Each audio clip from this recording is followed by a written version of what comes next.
How to fix microphone not working on Discord.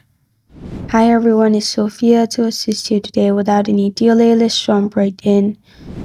If it's with your browser, simply click on search bar, and beside search bar you'll find view site information option. Simply click on it and then click on site settings.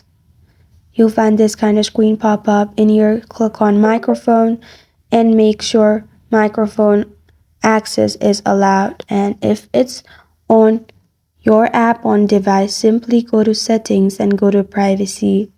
On left side, you'll find microphone. Scroll down, click on microphone, and then search for Discord app in here.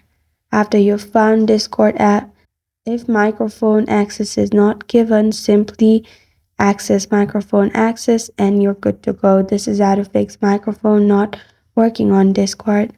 Thank you for joining me today. If this video helps you out, please leave a like and subscribe for more. Got a question or want to suggest a topic? Comment below. I'm Sophia signing off. Until next time.